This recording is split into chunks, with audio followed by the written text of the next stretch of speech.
Hello दोस्तों, नमस्कार। कैसे हैं आप लोग? उम्मीद है कि बहुत ही अच्छे होंगे। दोस्तों, आज इस सेशन में देखने वाले हैं यहाँ पे संगीत के महत्वपूर्ण प्रश्न। दोस्तों, तो हम प्रश्नों को शुरू करेंगे समय नहीं गवाते हुए।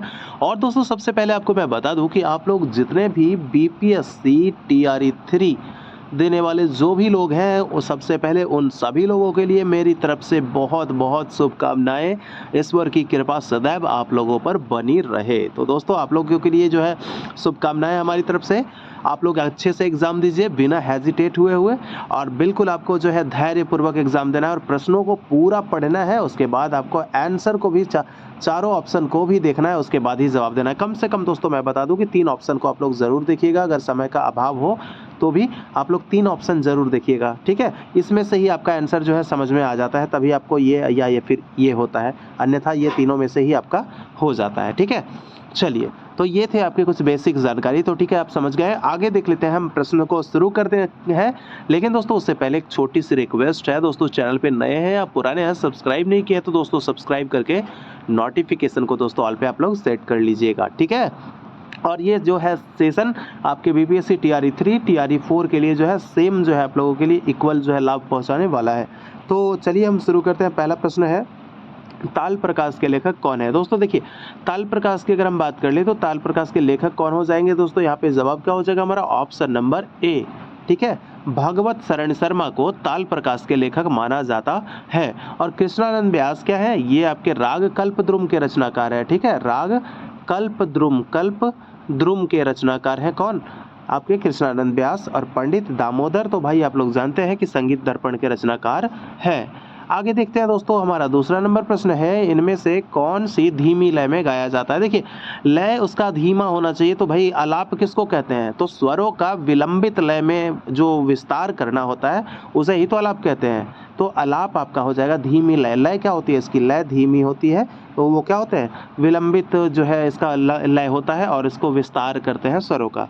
तो ये आपके हो जाएंगे लय, ठीक है? अगर हम तान की बात करेंगे तो तान क्या हो जाता है? तान जो है स्वरों को द्रुत गति से विस्तार करना क्या कहलाता है? तान कहलाता है। और ये आपका ध्रुपद जो है गायकी जो शैली है, इसके आविष्कार कितनी 15वीं सदी में इसकी हुई थी राजा मानसिंह तोमर के द्वारा।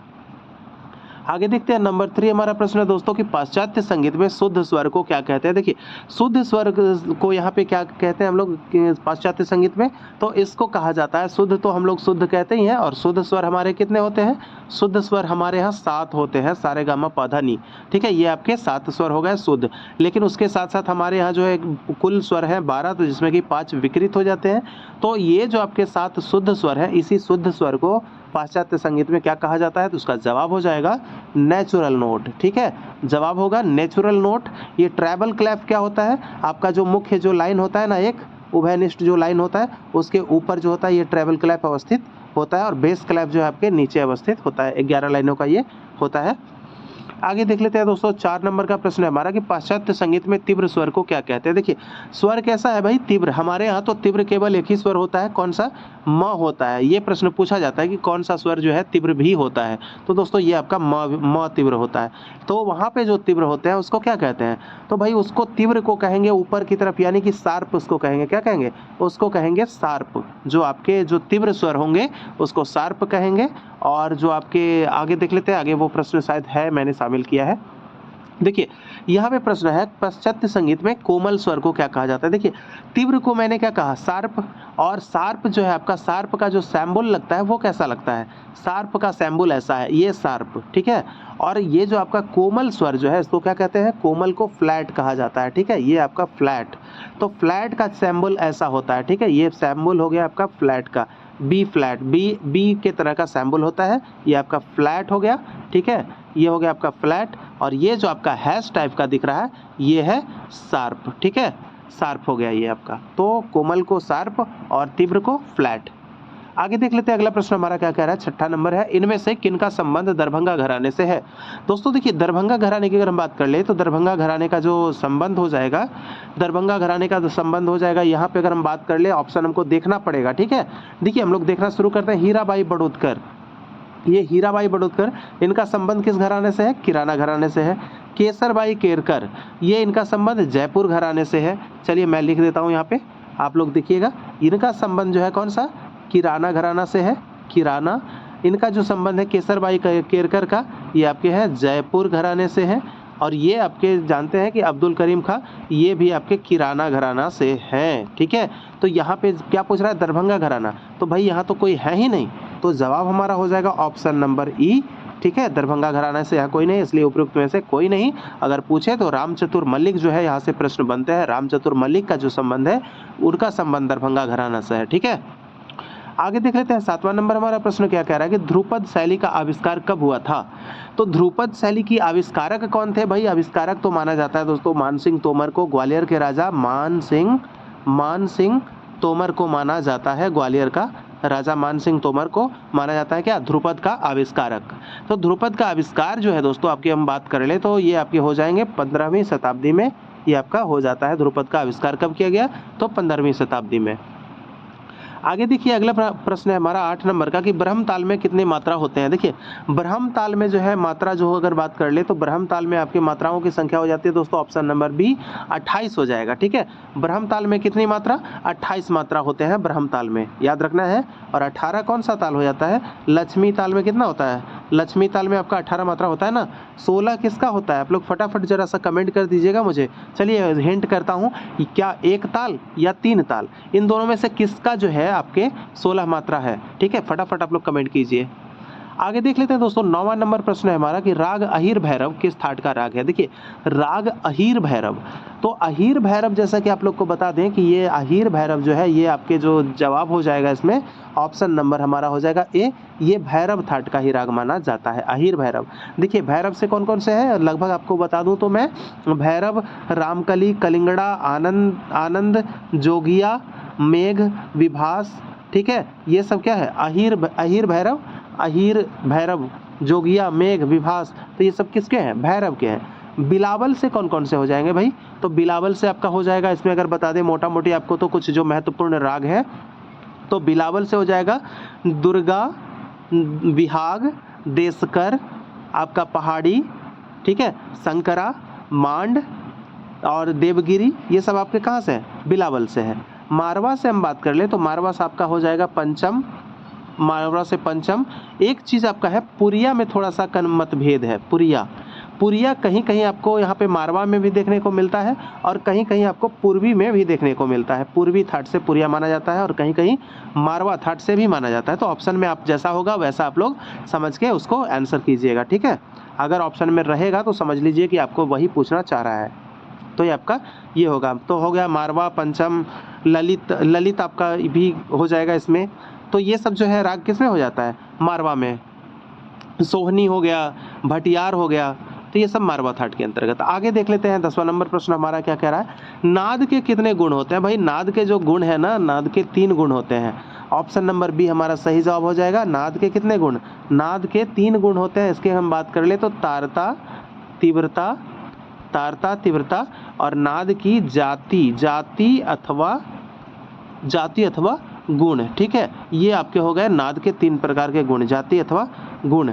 तो यहाँ पे 3 प्रकार के नाद हो गए और नाद की अगर बात कर ले 3 प्रकार के गुण हो गए। अगर नाद के प्रकारों की बात कर ले तो बताना है 2 प्रकार के नाद। इसमें कौन कौन से 2 प्रकार के, एक आपके हो जाते हैं आहत नाद, और दूसरा हो जाता है आपका अनाहत नाद, ठीक है। ये नाद के अगर प्रकार पूछे तो 2 प्रकार का बताना है और ऐसे नाद के अगर गुण पूछे तो 3 प्रकार के गुणों का वर्णन करना है। आगे देख लेते हैं 11 नंबर प्रश्न हमारा क्या कह रहा है, इनमें से किस नाद का प्रयोग संगीत में किया जाता है। तो संगीत में अगर नादों के हम प्रयोग के बारे में हम बात कर लें तो नादों का प्रयोग जो है संगीत के किस नाद में, कौन सा नाद है। तो नाद का मैंने अभी प्रकार बताया कि 2 प्रकार के नाद होते हैं, आहत नाद और अनाहत नाद। आहत नाद वैसे होते हैं जिसको कि हम लोग क्या करते हैं अपने द्वारा, जैसे कि आघात करके किसी 2 टुकड़े को आघात करके, जैसे मान लीजिए तबलों को क्या करते हैं, तबला पे हम लोग हाथ से बजाते हैं तो उससे जो नाद उत्पन्न होता है, ध्वनि जो उत्पन्न होती है वो आहत की श्रेणी में आता है ना। तो और एक आपका अनाहत जो कि कर्कश ध्वनि, जैसे कि आपके गाड़ी का आपका आवाज़ हो गया, बच्चे का चिल्लाना हो गया, तो ये सब क्या है, वो सब कर्कश है। तो जो हम प्रयोग करते हैं वो कौन सा, जवाब क्या हो जाएगा, ऑप्शन नंबर ए आहत नाद हो जाएगा हमारा सही जवाब, ठीक है। आगे देख लेते हैं 12 नंबर हमारा प्रश्न क्या पूछ रहा है कि राग वर्गीकरण का उल्लेख सर्वप्रथम किस ग्रंथ में मिलता है। तो राग वर्गीकरण के अगर हम उल्लेखों की हम बात कर ले तो इसका जो ग्रंथ में जो मिलता है कौन सा ग्रंथ है, तो ये आपके ग्रंथ हो जाएंगे आपके कौन सा, राग वर्गीकरण। देखिए सबसे पहले हम बात कर लेते हैं संगीत रत्नाकर के लेखक कौन है, तो इनके लेखक है सारंग देव। ठीक है, सारंग देव इनके लेखक हो जाएंगे और 13वीं शताब्दी की ग्रंथ मानी जाती है संगीत रत्नाकर। और राग दर्पण के लेखक कौन हो जाएंगे, तो द फॉर दर्पण, द फॉर दामोदर, ये आपके दामोदर हो गए राग दर्पण के लेखक। और बृहदेशी की हम बात करेंगे तो बृहदेशी ग्रंथ के लेखक कौन हो जाएंगे, मतंग मुनि बृहदेशी ग्रंथ के लेखक हो जाएंगे। कहीं कहीं पे इसका क्या है कि चैप्टर अगर पूछा जाएगा अध्याय ना, तो उसमें क्या होता है कि कंफ्यूज है, कहीं पे आपको 6 अध्याय देखने को मिलेंगे और कहीं पे आपको 8 अध्याय देखने को मिलेंगे, तो इसमें थोड़ा सा आपको यहाँ पे क्या है ध्यान देना है। तो यहाँ प्रश्न पे आते हैं, वो राग वर्गीकरण का उल्लेख किस ग्रंथ में, तो आपके बता दें ऑप्शन नंबर बी सही जवाब हो जाएगा, राग दर्पण में मिलता है। ठीक है, और राग शब्द का जो है सर्वप्रथम उल्लेख किस ग्रंथ में किया गया, आप लोग फटाफट मुझे कमेंट कीजिएगा कि राग दर्पण का ग्रंथ राग जो है आपका राग शब्द का उल्लेख वो किस ग्रंथ में मिलता है।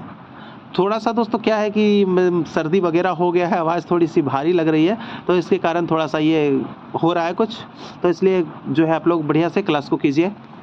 मेरा जो है थोड़ा सा ये डाउन है तबीयत, फिर भी मैं लगा हुआ हूँ, क्योंकि दोस्तों आप लोगों का कल जो है एग्ज़ाम है और कल आपको एग्ज़ाम बहुत अच्छे से देना है, तो इसके लिए चलिए देख लेते हैं प्रश्न। दोस्तों अगला प्रश्न है हमारा, धमार ताल का विभाग बताएं। देखिए धमार ताल, सबसे पहले हम बात कर ले धमार, तो धमार जो है ये ताल में कितने मात्राएं होती है, मात्रा सबसे पहले आपको याद रखना है। ठीक है, तो धमार ताल में 14 मात्रा होता है। अगर आपको इस तरह का दिया हुआ रहे भाई तो जोड़ जोड़ कर भी हम आंसर निकाल सकते हैं। चलिए शुरू करते हैं, कैसे निकालना है। देखिए 2 4 6 8 10 12, भाई ये तो नहीं होगा क्योंकि 12 ही हो रहा है। 2 3 5 2 7 और 3 10, ये भी नहीं होगा, 10 ही हो रहा है। 5 2 7 और 3 10 और 4 14, ये लगता है हो जाएगा। ठीक है, अब तो है ना कि एक ही ऑप्शन पे हम डिपेंड हो गए, अब तो ऐसा है, लेकिन अब एक चीज़ है, लेकिन याद करना ही पड़ेगा क्या ये सही में इस तरह से ही है या फिर कुछ और है, तो ये चीज़ भी आपको ध्यान दे के रखना है। ठीक है, चलिए देखते हैं यहाँ पे धमार ताल जो है आपका विभाग हो गया आपका ये वाला, और ये कैसा ताल है, ये मिश्र पदी ताल है। कैसा है, मिश्र पदी ताल ये कहा जाता है। 5 2 3 4 इसके विभाग होते हैं। प्रश्न दोस्तों बहुत तरह से पूछे जा सकते हैं, यहाँ से मानिए तो हम 3-4 प्रश्न बना देंगे। कैसे, देखिए धमार ताल के पहले विभाग में कितने मात्रा होते हैं, तो जवाब हो जाएगा 5। धमार ताल के दूसरे विभाग में कितने मात्रा होते हैं, तो जवाब हो जाएगा 2। धमार ताल के तीसरे विभाग में कितने मात्रा होते हैं, तो जवाब हो जाएगा 3। तो ऐसे भी प्रश्न पूछे जाते हैं। ठीक है, तो धमार जो है आपके धमार में धमार ताल के साथ होरी जो है भैया किसके साथ, धमार ताल के साथ ही गाया जाता है होरी, और धमार के साथ धमार गीत जो है धमार ताल के साथ। अगला प्रश्न है कि पदवर्णम के कितने भाग हैं। पदवर्णम, देखिए पदवर्णम के अगर हम भागों की बात कर ले तो पदवर्णम के 3 भाग हैं भाई, 3 भाग हैं। ऑप्शन नंबर सी सही जवाब हो जाएगा। कौन कौन सा, पल्लवी, पल्लवी, अनुपल्लवी, अनुपल्लवी, उसके बाद फिर आपका चरणम, ये आपके 3 प्रकार के भाग हैं किसके, पदवर्णम के। ठीक है, चलिए आगे देख लेते हैं। अगला प्रश्न हमारा 15 नंबर का, तान वर्णम को लय में गाया जाता है, खाली स्थान में भरना है भाई, कौन सा लय में, द्रुत लय, मध्य लय, विलंबित लय, या उपयुक्त में से अधिक या उपयुक्त में से कोई नहीं। जवाब क्या हो जाएगा यहाँ पे, तान वर्णम को जो है कौन सा लय, तो तान वर्णम भाई, तान समझकर आपको द्रुत नहीं लगा देना है, फटाफट याद रखना है कि तान वर्णम हमेशा जो है आपके क्या होते हैं, मध्य लय में जो है गाया जाता है। तान वर्णम प्रायः मध्य लय। ठीक है, कभी कभार भाई ऊपर नीचे तो चलेगा, कोई बात नहीं, लेकिन आंसर जो हमारा होगा मध्य लय में गाया जाता है तान वर्णम को। आगे देख लेते हैं 16 नंबर हमारा जो प्रश्न है कि क्रमिक पुस्तक मालिका के कितने भाग हैं। तो क्रमिक पुस्तक मालिका के जो भागों की हम बात कर ले तो क्रमिक पुस्तक मालिका के भाग कितने हैं, ऑप्शन नंबर बी हमारा सही जवाब हो जाएगा।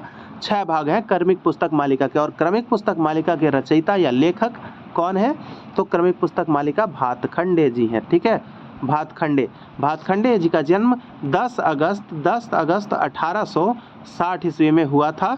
ठीक है, याद रखना है 10 अगस्त 1860 ईस्वी में। और भातखंडे जी पेशे से क्या थे, पेशे से वकील थे।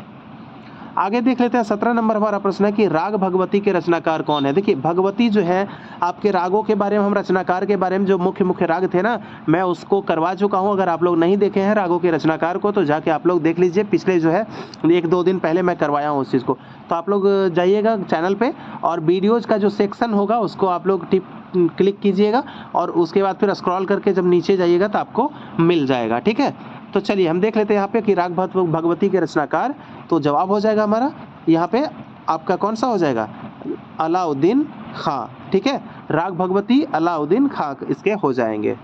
आगे देख लीजिए तानसेन का कुछ अगर बात कर ले तो तानसेन का कौन सा, मियाँ मल्हार, मियाँ की सारंग, मियाँ की तोड़ी, ये सब जो रागों की रचना किसने की है, तानसेन ने। अमीर खुसरो का कौन कौन सा राग है, राग झीलफ वगैरह ये सब इन्हीं का है। और कौन कौन सा राग है, अगर कोई आप लोग सेशन देखे होंगे वो वाला तो फटाफट आप लोग कमेंट कीजिए, एक दो राग और आप लोग अमीर खुसरो का।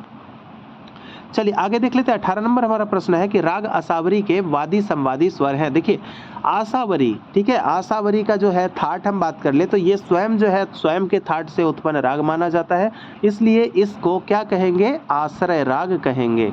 ठीक है, जो राग थाटों के नाम से ही उत्पन्न राग है वो उसको आश्रय राग कहा जाता है। तो राग आसावरी आपका आश्रय राग है। और इसका जो वादी संवादी पूछा जा रहा है तो वादी संवादी आपका हो जाएगा ध और ग, यानी वादी ध और संवादी ग। ये इसका गायन समय की हम बात करें तो दिन का दूसरा पहर इसका गायन समय होता है, दिन का दूसरा पहर गायन समय हो जाता है इसका। वादी संवादी आपका धगा आपने देख ही लिया। ठीक है, चलिए आगे देख लेते हैं। अगला हमारा प्रश्न है 19 नंबर, राग भैरवी का संवादी स्वर बताएं। देखिए भैरवी है ये आपका, हम बता दें कि ये प्रातःकालीन संधि प्रकाश राग है। भैरवी संधि प्रकाश राग है, तो और कैसा, संधि में भी कैसा, तो भाई ये आपका प्रातःकालीन है। ठीक है, प्रातःकालीन संधि प्रकाश राग है, तो आपको ये याद रखना है। और भैरवी जो है ये भी आश्रय राग के अंतर्गत में आता है, क्योंकि ये भी अपने थाट के नाम से उत्पन्न हुआ है। ठीक है, पूछा जा रहा है यहाँ पे आपका कि भैरवी का संवादी। देखिए वादी संवादी अगर हम भैरवी की बात कर ले तो वादी म हो जाता है और संवादी इसका सा हो जाता है। तो संवादी हमसे पूछा जा रहा है, जवाब देंगे हम ऑप्शन नंबर सी, सा। गायन समय सुबह का 4 से 7 होता है इसका, और इसका जो है आपको प्रातःकालीन संधि प्रकाश राग है। आगे देख लेते हैं। 20 नंबर हमारा प्रश्न है कि पाश्चात्य संगीत में विलंबित लय को क्या कहते हैं। देखिए लय कैसा है, विलंबित। भैया लय कितने प्रकार के होते हैं, तो लय 3 प्रकार के होते हैं। कौन कौन से होते हैं हमारे यहाँ, तो मध्य लय, विलंबित लय और द्रुत लय। ठीक है, विलंबित लय, मध्य लय और द्रुत लय, ये आपके 3 प्रकार के लय होते हैं। तो हमारे यहाँ जो आपका है विलंबित लय, उसको क्या कहते हैं पाश्चात्य संगीत में, जवाब हो जाएगा दोस्तों, उसको कहते हैं अडांता। ठीक है, उसको अडांता कहा जाता है विलंबित लय को पाश्चात्य संगीत में। आगे देख लेते हैं। अगला प्रश्न है हमारा 21 नंबर का कि पाश्चात्य संगीत में द्रुत लय को क्या कहते हैं। देखिए द्रुत यानी कि जो तेज, भाई बीवो, याद रखना है ऑप्शन नंबर बी, बीवो हो जाएगा, ये आपका द्रुत लय कहलाता है, बीवो। मध्य आपका जो मध्य जो बच गया, एक मध्य को बोलते हैं मॉडुरेट। मॉडुरेट जो होता है आपका मध्य लय को मॉडुरेट कहा जाता है, मध्य लय को मॉडुरेट। और तीव्र ये आपके द्रुत लय को बीवो और विलंबित लय को अडांता। ठीक है, क्लियर। आगे बढ़ जाते हैं। 22 नंबर प्रश्न है ध्वरु वर्णम के कितने अंग होते हैं। देखिए ध्वरु वर्णम के अगर हम अंगों की बात कर ले दोस्तों तो ध्वरु वर्णम के कितने अंग माने जाते हैं, 6 अंग माने जाते हैं। ध्वरु वर्णम के 6 अंग माने जाते हैं। आगे देखिए अगला प्रश्न है हमारा 23 नंबर का, कर्नाटक संगीत पद्धति में कितने प्रकार के गमक बताए गए हैं। देखिए गमक हमारे यहाँ हम बात करें दोस्तों, हमारे यहाँ हिंदुस्तानी संगीत पद्धति में तो गमक यहाँ भैया आपके 15 प्रकार के बताए गए हैं गमक। ठीक है, किनके आधार पे, तो आपके सारंग देव ने बताए हैं। ठीक है, किसने, सारंग देव ने बताए हैं संगीत रत्नाकर में। और संगीत रत्नाकर को उत्तरी तथा दक्षिणी संगीत का आधार ग्रंथ माना जाता है, ये भी आपको याद रखना है। और गमक 15 प्रकार के बताए गए हैं। अब पूछा जा रहा है कि कर्नाटकी संगीत में कितने प्रकार के, तो भाई जवाब इसका हो जाएगा ऑप्शन नंबर बी, 10 प्रकार के गमक है कर्नाटकी संगीत में। ठीक है, आगे बढ़िए। 24 नंबर का प्रश्न हमारा कि दक्षिण के सरस्वती वीणा को उत्तर भारत में किस नाम से जाना जाता है। देखिए जो भैया आपके दक्षिण में सरस्वती वीणा के नाम से प्रसिद्ध है उसको हम लोग उत्तर भारत में क्या कहते हैं या फिर किस नाम से जानते हैं, क्या सारंगी, सितार, सरोद, किसको कहा जाता है, सरस्वती वीणा दक्षिण का। तो ये आपके जो है ऑप्शन नंबर बी, यानी कि हम बोले तो अमीर खुसरो जिसके आविष्कारक थे उसी को कहा जाता है। जवाब हो जाएगा option number B, sitar. Sitar को क्या कहा जाता है, अगर प्रश्न बनेगा कि दक्षिण का सरस्वती वीणा किसको कहा जाता है तो आपको बताना है सितार को कहा जाता है। ठीक है, चलिए आगे देख लेते हैं। सारंगी के बारे में मैंने बताया ही था, वादक के बारे में कि कौन कौन से था, बिंदा खान थे, राजा खान थे, आपके ये सब क्या थे, वो सब सारंगी वादक थे। इनमें कौन सा एक गमक का प्रकार नहीं है। देखिए गमक हम लोग जानते हैं कि 15 प्रकार के होते हैं, तो बताना है कि इनमें से कौन सा एक है आपके क्या है, कौन सा एक प्रकार नहीं है। प्लावित, जी हाँ बिल्कुल है लीन ये भी होता है, मिश्र नहीं, ये आपका गमक का प्रकार नहीं है। आपके जो है 5 जातियां होते हैं ना ताल में, ताल की कितनी जातियां? 5 जातियां। ताल के कितने अंग? 6 अंग। तो ये 5 जातियों में से एक आपका जो है मिश्र वही है यहाँ पे, इसलिए हमारा जो है कौन सा प्रकार नहीं है, तो ये आपका नहीं है, ऑप्शन नंबर सी हो जाएगा। मिश्र ये आपका ताल का प्रकार नहीं है। ये क्या है? ये आपका गमक का प्रकार नहीं है। ये क्या है? ताल के क्या है? ताल के आपके जाति का एक प्रकार है। ठीक है, कौन कौन सा होता है? त्रिस्त, चतस्थ, मिश्र होता है ना, मिश्र, खंड, मिश्र और संकीर्ण। तो ये मिश्र में कितनी मात्रा? 7 मात्रा होते हैं। त्रिस्त, चतस्थ, खंड, मिश्र और संकीर्ण, ये 5 प्रकार के क्या हो जाते हैं? जातियां हो जाते हैं। चलिए आगे देख लेते हैं। अगला प्रश्न हमारा है दोस्तों, देखिए इतना अच्छा सा आप लोग को समझ में आ रहा होगा ना, बहुत अच्छा से मैं क्योंकि साथ में व्याख्या भी कर देता हूं, तो इसलिए आप लोग के जो इर्द गिर्द जितने प्रश्न हैं, जो कुछ भूल रहे होते हैं, वो भी आपके ताज़ा हो जाते हैं। तो चलिए 26 है कि श्रृंगार रस किस स्वर का बोध करता है? अगर हम श्रृंगार रस की अगर हम बात कर लेंगे तो श्रृंगार रस जो है कौन से स्वर का बोध करवाता है? क्या रे, प, नी, किसका? दोस्तों इसका जो जवाब हो जाएगा आपका प हो जाएगा। श्रृंगार रस जो है आपके पंचम स्वर का बोध करता है। ठीक है, पंचम स्वर का बोध करता है श्रृंगार रस। आगे देख लेते हैं 27 नंबर का प्रश्न है कि जल तरंग वाद्य का उल्लेख किसने किया था? देखिए जल तरंग में क्या होता है कि प्याले होते हैं, उसमें 16 प्याले होते हैं। ठीक है, उसमें पानी भरा हुआ होता है और पानी भरा उसको क्या करते हैं? पीट कर बजाते हैं। तो जल तरंग का जो वाद्य वर्गीकरण के आधार पे ये जल तरंग किस वर्ग का वाद्य होगा? जरा आप लोग बताइए फटाफट वर्ग इसका, जल्दी से आप लोग कमेंट कीजिए कि जल तरंग किस वर्ग का वाद्य है। ठीक है, और यहाँ पे मैं बताता हूँ आपको कि ये आपका इसका उल्लेख जो है जल तरंग का किसने किया था? तो जवाब हो जाएगा इसका अहोबल ने। ठीक है, अहोबल ने इसका उल्लेख किया था। चलिए आगे देख लेते हैं। अगला प्रश्न हमारा है 28 नंबर का, ताल के 7 प्राण का वर्णन किस ग्रंथ में मिलता है? ताल के 7 प्राण हम लोग कितने जानते हैं भाई? जब भी पूछा जाए ऐसा कि ताल के कितने प्राण हैं, जवाब देना है ताल के 10 प्राण हैं। काल, क्रिया, यति, मार्ग, ये सब क्या है? ये सब ताल के प्राण हैं, 10 प्राण हैं। तो उसी में से पूछा जा रहा है कि ताल के 7 प्राण किस ग्रंथ में बताया गया है? तो जवाब हो जाएगा इसका संजीता चूड़ामणि। ठीक है, संजीता चूड़ामणि ग्रंथ है जिसमें कि ताल के कितने प्रकार? 7, ताल के 7 प्राण बताए गए हैं। ताल के कितने प्राण? 7 प्राण। किस ग्रंथ में? तो संजीता चूड़ामणि में। आगे देख लीजिए, अगला हमारा प्रश्न है, क्या पूछ रहा है? सरोद किसका परिष्कृत रूप है? सरोद भैया, सरोद अलाउद्दीन खां, याद रखना है सरोद। ये अलाउद्दीन खां का जो है आपको याद रखना है, सरोद के बारे में ही देता है। वैसे तो बजाते थे हर वाद्य, मैं हर बार बताता हूँ आप लोग को, लेकिन याद रखना है हमेशा जब भी एग्जाम में आए तो आपको कहीं दिमाग इधर उधर नहीं करना है, आपको सरोद को ही याद रखना है। ठीक है, तो आपको किसका परिष्कृत रूप है? तो सरोद। तो जवाब हो जाएगा दोस्तों इसका क्या जवाब? ऑप्शन नंबर बी, रबाब का परिष्कृत रूप है सरोद। ठीक है, चलिए आगे देख लेते हैं। अगला प्रश्न है हमारा 30 नंबर का, स्वरों को वैदिक काल में किसकी संज्ञा दी गई थी? दोस्तों देखिए, अगर आप लोग को सेशन जो है बहुत बढ़िया लगा हो दोस्तों, तो आप लोग वीडियो को लाइक ज़रूर कर दीजिएगा और चैनल को साथ में सब्सक्राइब कर लीजिएगा, क्योंकि ऐसे सेशन आप लोग के लिए हमेशा आते रहते हैं और हमेशा मैं ऐसा ही सेशन देता हूँ, इतना ही मज़ेदार हर सेशन रहता है। माना कि 1-2 प्रश्न जो है कुछ बोलते बोलते ऊपर नीचे थोड़ी सी गलतियाँ हो गई तो कोई बात नहीं, बस आप लोग कमेंट कीजिएगा, मैं उसको नेक्स्ट सेशन में मैं उसको सुधार लूँगा अगर कभी ऐसी हो जाती है तो।